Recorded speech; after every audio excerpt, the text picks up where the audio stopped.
Hello, Pippa. Hi, Andrew. This is a very weird intro so far. It's a bit weird. But we're really, Andrew, hello. Hey, Pippa.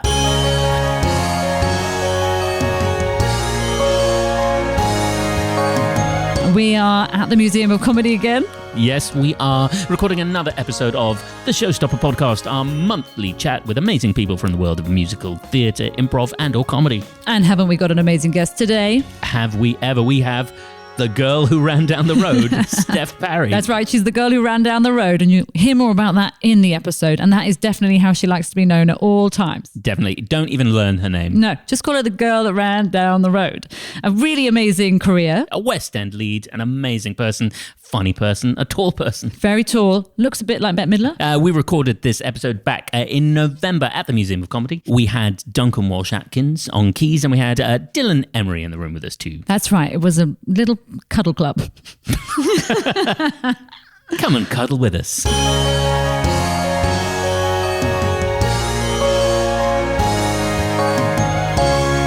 It's Steph Parry. Oh my goodness. Hi, Steph Parry. Hi. Hello. Everybody. Hello. And now, obviously, our listeners, a lot of them big musical theatre fans. What would they know you from probably the most? Probably the most would be something Mamma Mia related, more than likely. Yeah, so how many Mamma Mias have you been in?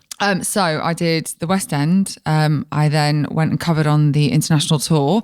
Most people get to go to loads of really wonderful places on an international tour. I got sent to Blackpool. So that was, but nothing against Blackpool. I love the Illuminations, but there we are. And then I also did it on a cruise ship for Royal Caribbean. Oh, and then there was a small story about when I ran down the road from 42nd Street to Mamma Mia. So that happened. We too. will come back to that in great detail. Yeah. And then now I'm playing Kate in Mamma Mia the Party at the O2. So what's the difference between Mamma Mia the show and Mamma Mia the party?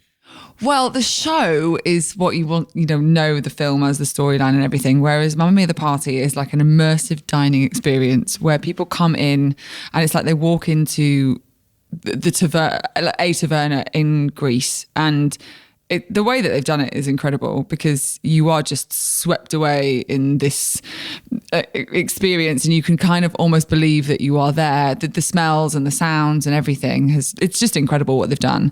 You come there as if you're visiting this taverna in Greece for a Mamma Mia night, and then things happen, and then through the medium of ABBA. Always the best. Yeah. All the best stories happen through the medium of ABBA. Because Sandy Tox figures down as having been involved. It originally was in Stockholm, and then Sandy has taken it and reworked it for kind of a British audience, thrown a load of jokes in there, and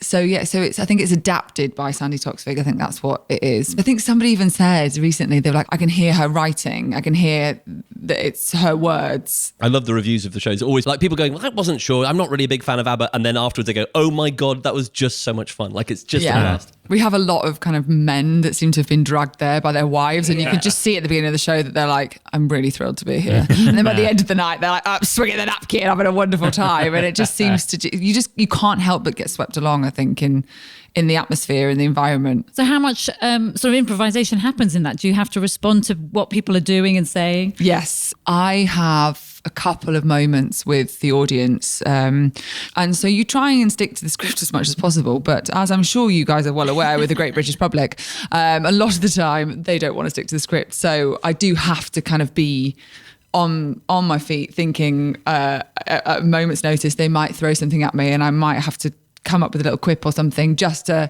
like keep it going. I saw a Shakespeare recently, and it was an outdoor Shakespeare, and a bird landed just on the stage and went around the place, seagull, and then a small seagull came in, and they were chasing each other around and trying to get food from the audience, and it was more interesting than the play, I have to say. And it's nothing bad to do with the actors, but it's just like cool. But the problem is the actors didn't realise that they could respond. It wasn't something they trained to do, and so they were kind of pretending it wasn't happening. I'm interested if you're going, well, the style of your show means you sort of want to react. Like I think that's the beauty of it, is if something does happen, or if there just happens to be somebody that gets up at the wrong time to go to the toilet, because you aren't just sat there. It's not like a theatre show. People do get up and move around. There's things like that everybody else sees, so you have to acknowledge it to kind of give people permission to laugh and be like, oh, this is awkward. How are they going to deal with it?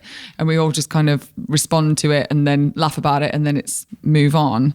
But then also it's live then. It's not TV. If you can just look at the audience and go, oh, that thing did happen. Yeah. They'll go, oh my God, this is really happening. Yeah. It's sort of exciting for them. Yeah. No, yeah, things do go wrong. I struggle to remember. That's always the way with, you know, when people go, what's the worst thing that happened? Or what's the funniest thing? And you're like, no idea, I can't remember. And then I'll go home and I'll be like, oh, that would have been really like a good story. And how do you cope when something goes wrong? I was just thinking of a friend of mine who was in the 40 Towers dining experience, which is of course based around the idea of being in a slightly bad hotel.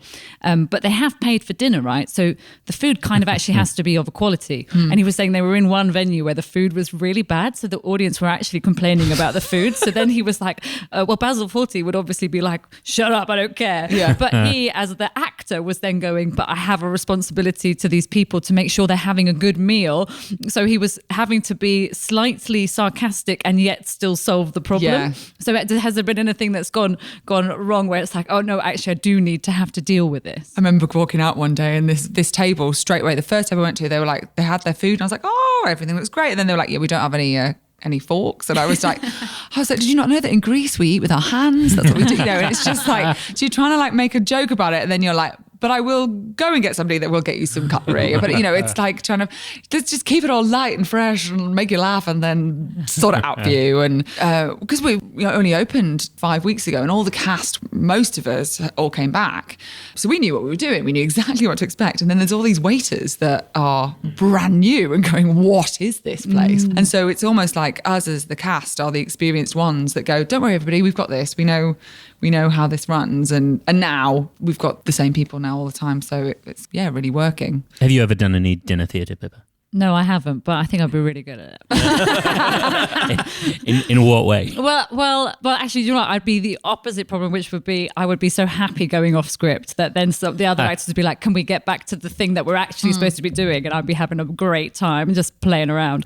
So I think that would, for me, would be the discipline I'd struggle with is how you switch between those two skills. You know, that's such a skill to be able to go, I'm with you in the audience and now back to the scripted bit, which we have to do because otherwise the main course isn't going to come out, you know, and all the timing stuff. I think the fact that you guys will have to be thinking on several different levels at all time is really brilliant. Yeah, it's really good like training, I think, as in like really good.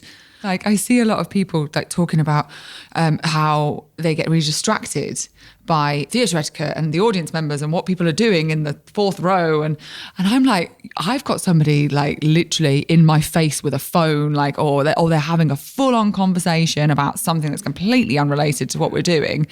And so it's brilliant training to kind of go, well, when I go back to a Cross Arch Theatre, I'll just be like, oh, sorry, I didn't hear anything. Like, nothing can distract me. Or you'll just incorporate it. You'll see someone doing something and you'll just go, oh yeah. Well, you seem to be bored. Well, I'll tell you how boring it is. We actually had it with a person, there's a guy, Ken Campbell, who was a big progenitor of Showstopper and a previous show called The School of Night. And we did this whole thing with him called audience avoidance techniques. He's basically saying actors are mostly trained to be terrified of audience members. And he'd literally get us to like make us be actors who like dipped over or went under or blanked or glazed. And then he said, but there are other ways of dealing with an audience, like turning them into furniture, or you can make the Bog and Welkin technique, which is like the sky or the sea, or you basically can use it if you want as part of your performance. It's really interesting to try. Wow. Yeah. I'm going to do that. I'm going to do that on Wednesday. I'll be like, well, you're a chair. And imagine.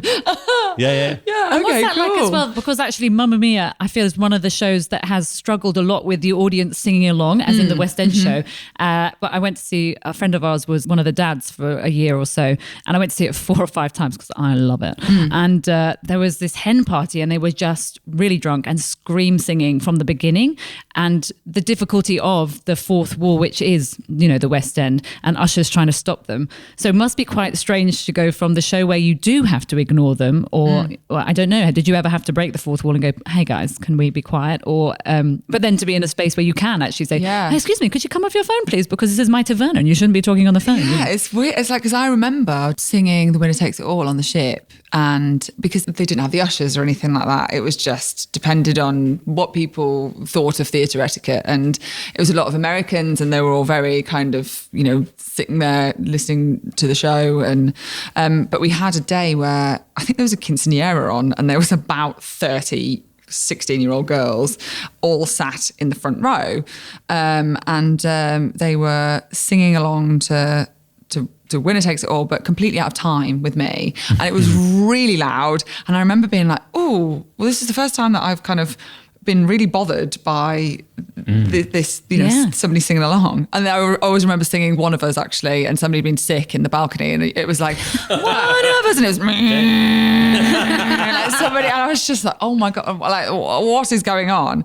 But then to kind of then go into this world where I don't sing Winner in this. It's Julia who plays Constantina, and she does it so beautifully, and she's giving it full kind of emotional acting. And then you've got, by this point, it's about 9:00 at night, and they're all, the winner takes it, and she's just so in her world, and they're all in. They're having their lovely time. And I guess it's just a case of like, as long as we kind of keep in the world of the storytelling of the show, there will be the people that are watching that. And then there's the other people that are just there because they want to sing along.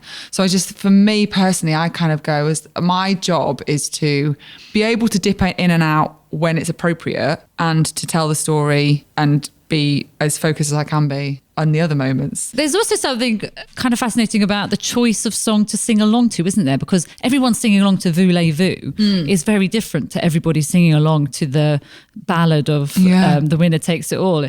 That is kind of almost stealing the moment from the performer, whereas Voulez-Vous is such a party anthem anyway. I can imagine that would be less distracting in a way. It's almost like the song invites you to sing along more than The Winner Takes It All. Feels like you have to be quite confident to go, it's all right, love, I've got this. No, I can hit that. Yeah. This was always my song, wasn't it, Kevin? Yeah. Third bottle of wine now, I got it.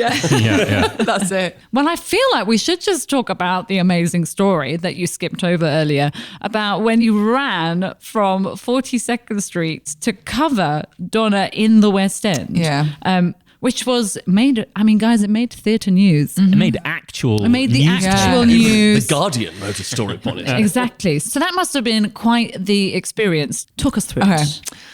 So I was standby in 42nd Street, which means that I was, Lulu was playing Dorothy Brock at the time. And if she was on holiday or she was off sick, then I would go on for the role. Otherwise, I'd be sat in the dressing room.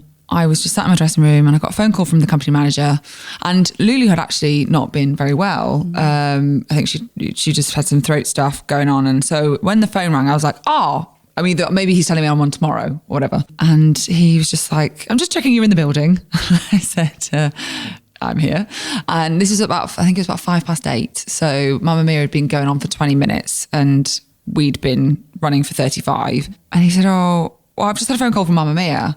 They've got some kind of emergency. Don't really know what it is. I was just checking you're here. Let me call back and find out what's going on, and I'll call you back in a minute. And I just remember there was about 2 minutes between the time he then phoned me again. And I just was like, okay, now something really exciting could happen. Or I could get really disappointed about the fact that something exciting was going to happen and it's now not going to.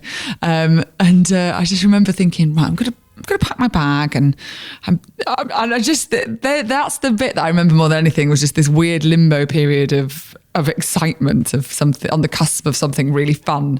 I feel like if you guys are improvisers, then you kind of live on that feeling of like something really exciting can happen tonight. And then he phoned and just said, okay, Mamma Mia, I need you. Don't worry about it. I'll cover everything. Just go and I'll speak to the office. And leave the building. Just go. And what time was this? This is 8:05. So this 5:08. Yeah. Right. Okay. So they start at 7:40. Yeah. I'm making the timeline because I think it's really important, the timeline for this story. So they start at 7:45. Right. So they were only 20 minutes into the show at this point. And so I ran down the road. I just feel like that's all I ever say is that I ran down the road. And I remember I just opened a can of Diet Coke and I ran with this can of Coke in my hand because I didn't want to throw it away because I didn't know what was going to happen. So I didn't know whether I would still want to drink this Diet Coke. And off I went. And then I got to the stage door. And at this point, I still didn't know what was going on.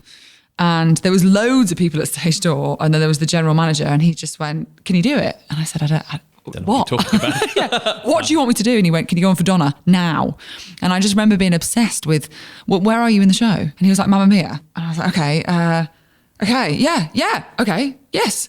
I could do it. I don't know why I was so obsessed with Where Are You in the show. But you weren't supposed to be covering that then. Is it just because you'd previously done the role? So therefore Yeah, you so, knew it was when was the last time you'd actually So done it? the year before was when I'd done the So after the a year's ship. break, you just stepped in. Yeah, and I'd also been doing 42nd Street, and I'd learned Dorothy Brock and Maggie Jones in the interim. meantime. And A whole different show in your head. yeah. So the lead obviously had actually got injured, and then but also both of their understudies had. So the lead was off. It was her night off. So the alternate was on. She stepped off a step and tore her calf muscle. Yeah. And then the other two understudies were off sick. So it was just like the timing of it. And I think it was only that the company manager said, I'm pretty sure that Steph Parry is sat in a dressing room. Bored. Like up the road, yeah. So I think that She would have first just phone opened call her was him Diet going, Coke. Yeah. That's the only negotiation. Could get sticky on the Diet Coke. The first phone call was him just going, I'm just checking that Steph's there. And then maybe guessing this, but then he might have presented it then of been like, okay, she's there. Shall we get her? So were they pushing you around? Like, how would you know the track of Donna? The American version is slightly different. And I remember there's a bit where Sophie gets in the wedding dress, and I can't remember if it's the English or the American version, but one of them is dive in and one of them is hop in. And I think dive in is the English version. And I was there with that one line going, oh, is it dive in or hop in? Dive in or hop in? And then I said, hop in. And she just went and hopped like a bunny. And I was like, I've definitely said the wrong one. Yeah.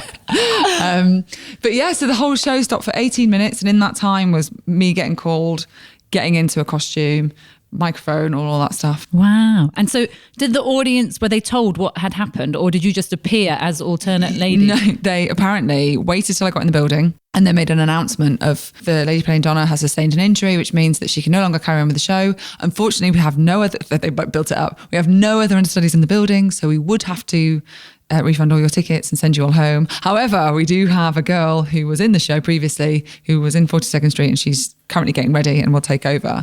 So then when I walked out, it was like, you know, Right. it was the applause that you get, you know, like, I was like, I don't know, do I respond? Do I ignore? I don't know. So I just kind of went into like fight, flight or freeze and just was like, I'm just going to do nothing and wait for them to stop clapping. It's funny how I don't really remember it that much. I remember the bow because I remember like this is what Celine Dion must feel like. It was just the ovation that I got was just incredible. And I also remember getting to Winner Takes It All and being like, oh, I haven't sung this for a while. And I wonder, I think because this is awful, but I'd been on holiday up until the day before. So in warm up that night at 42nd Street, I didn't warm up. I was too busy chatting to everyone and catching up. Then I was in Winner just going, I didn't warm up tonight. Oh well, let's hope for the best. Fingers crossed. But yeah, it was incredible. And I did not expect it to go as crazy as it did afterwards. Like I say it like I was just doing my job, and I know it wasn't my job, but I was very aware of like, oh yeah, no, I can do this. I've got this, no problem. And then people just started getting direct messages on Twitter from journalists being like, we'd love to talk to you. And I was like, really? It's a normal thing. Okay, let's have a chat. And then I think there was one day, it was so this happened on the Thursday, and on the Saturday, Sky News had started to get in touch with me, and they wanted to come and film the warm up for 42nd Street, and I remember being like, oh, suddenly this has got too big. Like I need to pass you on to a PR department because I haven't got the authority to see if you can come in and film in the theatre. And then it was all these PR requests and things, and for a whole week, which is nice.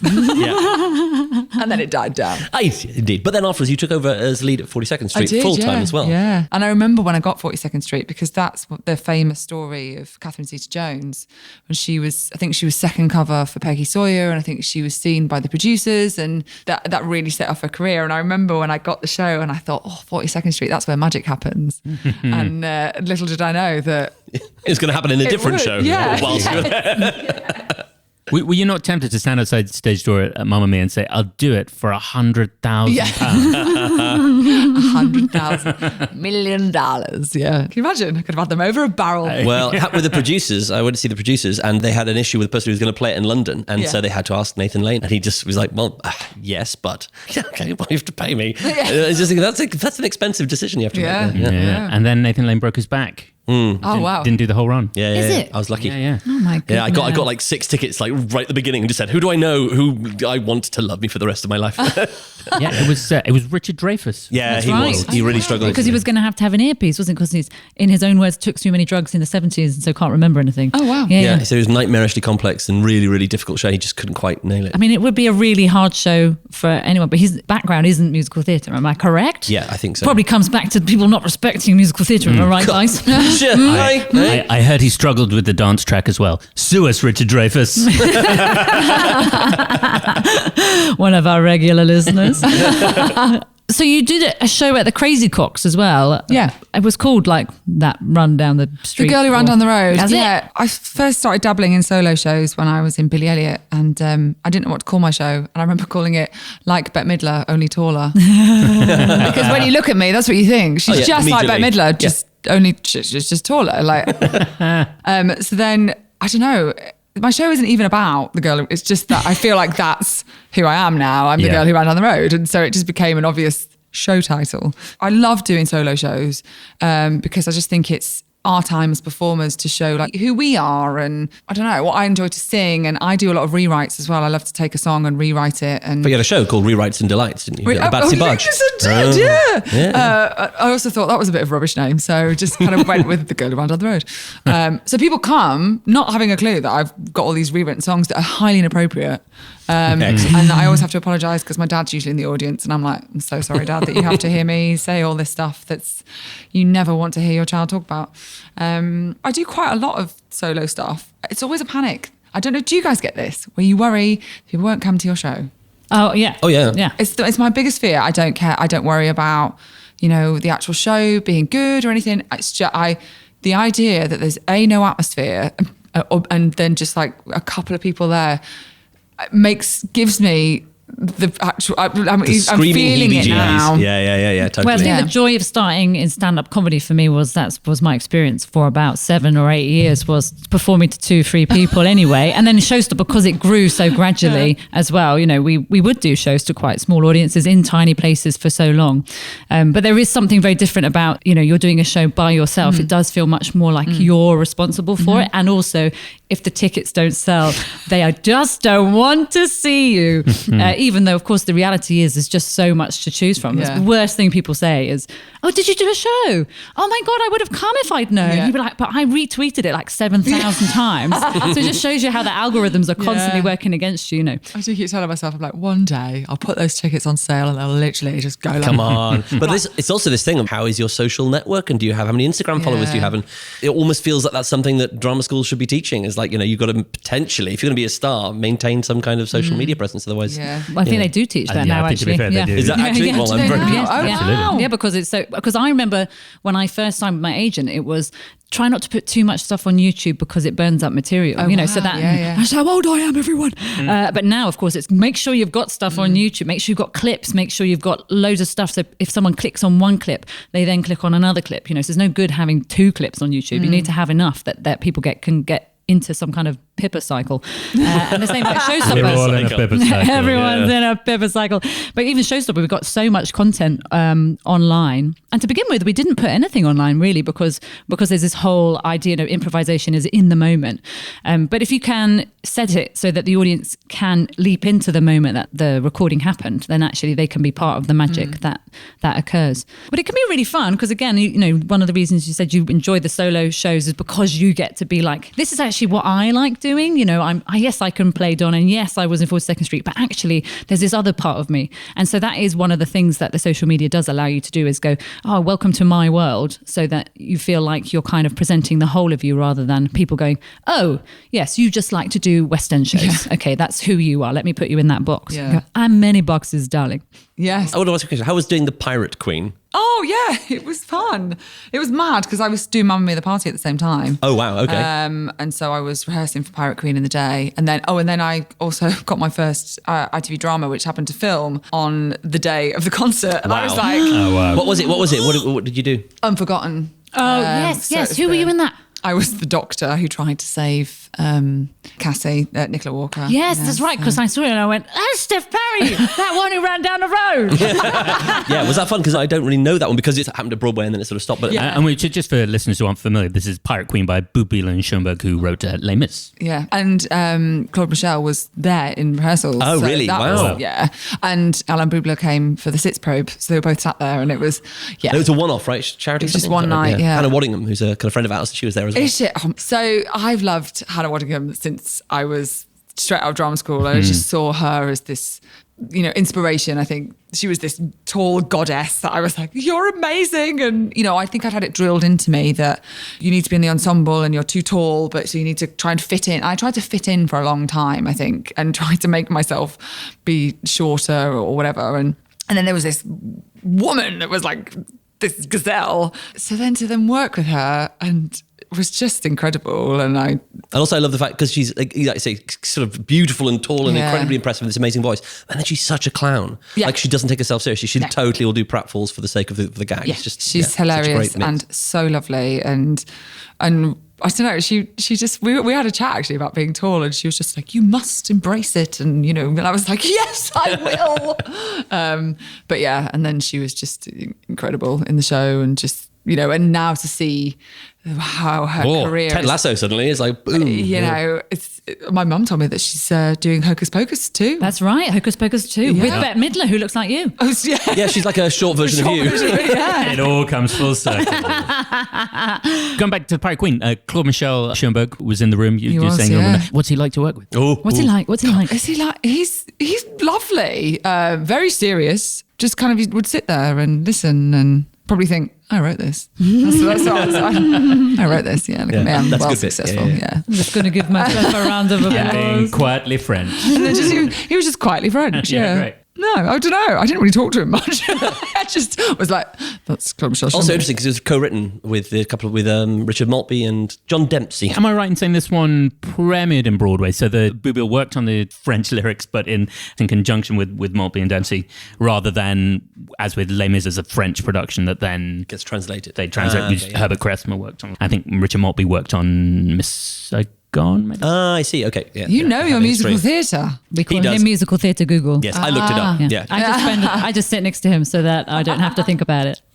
Nice. So before we came on mic, you reminded me that we met at a stand-up comedy workshop many years ago. So does that mean you've been doing stand-up? You've done stand-up? Something you just tried out for a bit? Or we met at the Hob Comedy Club in Forest Hill. Yes. I used to work there behind the bar. Sadly gone. Yeah, nice. It's sad. But I worked there for a couple of years. And I think from there, I literally was like, I watched a lot of stand-up comedy and I was like, I could do that. It's easy. They're laughing already. I could do that. And I did 5 gigs and really, really enjoyed it. But then when you're doing 8 shows a week, it doesn't go hand in hand with it. And then when I left 42nd Street, I was like, I'm going to do another stand-up comedy course because I would like to write again. And I did a course and loved it and wrote like my 5-minute set. And then I did 1 gig where I think I came second out of like 30 new comics. And then I did a second gig where it was me, 10 other comics, and then maybe about 2 other people in the room. And it was literally, I died. And I was like, I'm never doing this again. And I was like, I don't want to do this. I don't want to do it. I don't want to do it. So I love stand-up comedy. I could sit and watch it for days. But I do think that what stand-up comedy is to me is it's something that has helped me with cabaret. And because I remember when I first started I got asked to be a host for like a cabaret night, and I had written a script and then I had planned this whole script of what I was going to talk about. And then this woman got on stage with me, this really, really drunk woman. She was dancing, and then the next thing, she was up next to me on stage, and I was like, this is not in my script. So what am I going to do? I'm just going to have to talk about it and talk to her and make a comment or whatever. And then that's when I realised it is just chatting, and it is just, and having, ideas and responding to things. And so I think what stand-up comedy has done is it's just helped me be a better somebody who does cabaret, and definitely with Mamma Mia the Party, it's helped me with that. I'm not going to be the next stand-up comic. There's other things I want to do, I think. Yeah. I've written a 5-minute set and it took me, I don't know how long it took me to write that set. And then you still, then I'd need to go out there and work it and do all the gigs and write some more. And you watch these people and think, they've just made it up on the spot. And you're like, no. This is lots and lots of work. And because it's years, like you've already become world class at one entire discipline. Like, do you want to spend several years to becoming world class at another one? Yeah. But it's I love it. And I love comedy so much. I think stand-up's like a gateway drug, really. As in, you should just try it once. Yeah. And it opens up a whole world. I'm not sure that's the message of how to deal with a gateway drug. Are you just try it once? I want to know what the hardcore version is. That's what I mean is my mixed... Don't go to schools and do drug training, Pippa. My mixed messages is because I think sometimes people do stand-up courses and feel like therefore they have to become Stuart Lee or they have to become Sarah Pascoe or whatever. But actually, it's a really great thing to learn. And I say the same about improvisation. Like, you come and do a showstopper workshop. You don't have to then become a musical theatre improviser, but what it will give you is a confidence in that fact. Now it might take me a bit of time, but I can write 5 minutes of material. I do know how to stand on a stage. I know how to hold a microphone. I'm not frightened of getting on a stage and saying, hello, here I am. The other thing I think stand-up really teaches you really well is how to die and how to survive through it. So when a joke dies, I remember doing this gig and my material just absolutely falling flat. But I was a host, so I had to come back on. Yeah. And I just remember having this real epiphany moment because it was about 10 years in and going, I don't mind that joke didn't work. And I'm not worried about coming back on because I know that they laughed at other jokes. It was just that particular bit they didn't. So that confidence that it gives you to go for 2 minutes, the audience were like, what? But I'm going to go now. I'm going to come back, but you're going to love me again. I'm pretty sure. Off I go pop. So I think just like learning things like that is really great life lessons. I think that I've learned to love about my solo shows is that things go wrong. And I think so many performers, they absolutely dread that could happen and they're so nervous. You're like, what are you nervous about? It was like, because this could go wrong. And then I've got actually a student of mine who she came and watched my show and she was just like, it's so interesting to see how you deal with things going wrong and how they become the best bit of the show because it's fresh and new and and it's real. I notice you have many skills. I want to ask you about some of your skills on your spotlight. It says you've got skills. I want to ask. I'm intrigued by some of them. Oh no! So here you go. I'm going to give you a list. I want to know which of these is the most useful for you getting around London as a performer. Zumba instructor, horse riding, karate, and shooting handguns. Oh my god! I'm actually going to karate tonight. Hey. Yeah, I used to do it when I was younger, and then I'm starting it as an adult this evening. Ooh, yeah. So I'm actually it's on my CV, and I'm going, I lusted it when I was like 15. Right, okay. So let's actually see if I can still really do it. Horse riding, I should take it off. It's been a while. I used to have horse riding on my CV because I used to ride when I was younger, but then I had quite a bad horse riding accident, and I'm terrified of going on a horse. But it was on my CV for years because, I can do that. Yeah. And one day I'll be brave enough again. And then I thought, I just don't want to. If I actually got a job where they said, you've got a horse ride, I'd be like, no. I don't like horses either because I got thrown off one when I was little. Oh yeah, that would do it. You like them, you're just just terrified of them. But they make people scared. They're nervous because you get around the back and they're just so strong. They're a horse. They're a horse. massive. Yeah, they're huge. But they're actually quite good. Cows are worse. I've had experience of cows. Why were you riding a cow? I was actually riding a cow and I was on a horse ranch in Canada. All right, but they ran out of horses? No, so I've been riding every day. Like I've been riding as part of my job, but it was a dude ranch. They call it a dude ranch in Canada. And so they basically got people in, like tourists would come in from like Calgary, which is the nearest town. And they would all do we'd do like steer roping and we'd do, they'd have a big barbecue and they'd have cowboyish things. So after all the guests left, all the cowboys who were there on the ranch with me, I was working there as this ridiculous Brit. And they said, oh yeah, let's do some bull riding since we've got them here. And I went, oh yeah, why not? So we did the whole thing with just us. There's about 10 of us probably. And we just got onto a bull. Now horses, if you fall over, horses will step over you. They won't try to step on these. Cows are stupid and just won't. So this particular cow also, I had been riding it. So Therefore, it was my fault, I feel. 100%. Yeah, so I was on it for about, and you have to do 8 seconds in a rodeo, and you have to stay on for 8 seconds. So they released the thing and I was on it. They're not massive. They were like kind of, they were adults, but not like super big. So the first one I stayed on for about 5 seconds and then I went, okay, this is quite hard. And I kind of jumped off. And I thought, I think I got that. I was quite low in the saddle. So the second time I did it, I thought, I'm just going to stay on. And this cow was some kind of genius cow, just realized physics was going to go against me if it just leaned forward. So it just tipped its head down. And you have a single rope only. There's no saddle or anything in bull riding. And so I just got flopped off the front and it just ran over me and stepped on my head. So I lost, so half my ear got, I don't want to do, it's a bit half grim. Your ear went? It got torn off, but it's okay. It got sewn back on again. How do we know? How have we never noticed that you've only got half an ear? If you feel the back, it was like 20 years ago, but if you feel the back, there's lots of scar tissue around the back, but you got to. But anyway. Always feeling your ear. Why did you not? So my mother's got a picture of me and she thinks it's hilarious of me like wrapped in bandages and all the cowboys just looking at me, taking pictures and laughing. I think actually in retrospect, they were just trying to stop me from going into shock or they were just laughing.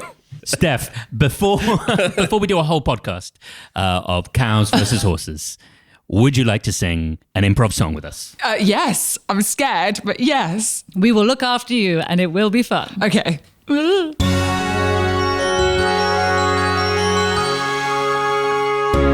Listen, what do you love? Something you love? Bucks Fizz. Bucks Fizz. Oh, great, yeah. How about drinking Bucks Fizz in the style of Bucks Fizz?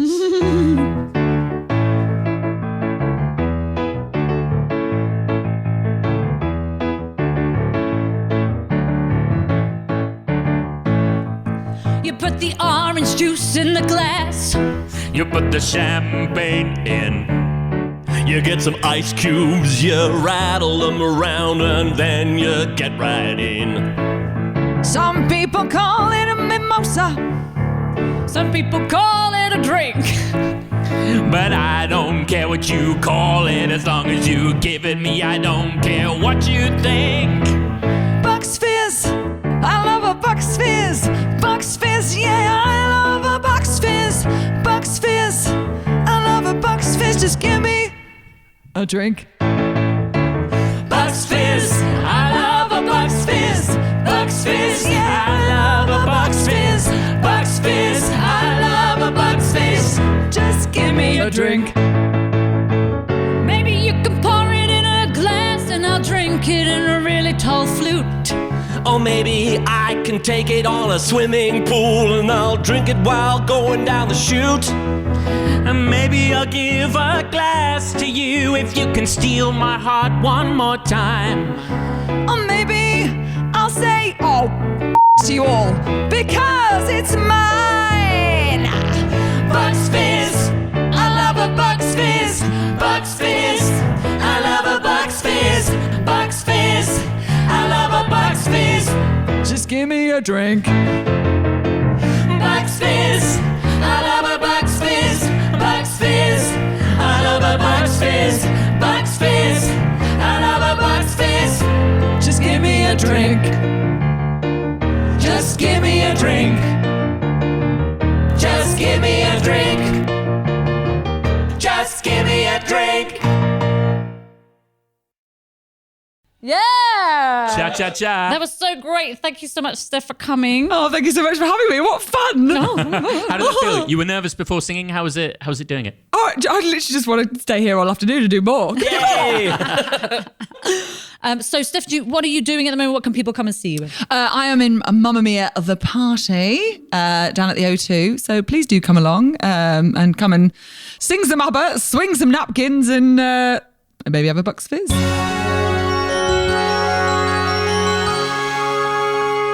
Wow, that was great. Isn't she amazing? She is so funny and has done so many different things. I just love her energy. It really made me want to go see Mamma Mia The Party. Which is not something, I have to say, I might necessarily have thought previously. Yeah, whereas I probably did already think I would like it because I am a big Mamma Mia fan, having seen it several times. Yeah, you are 100% Mamma Mia The Party target audience. I'm not sure I am. No, mainly because I'm loud and like to join in.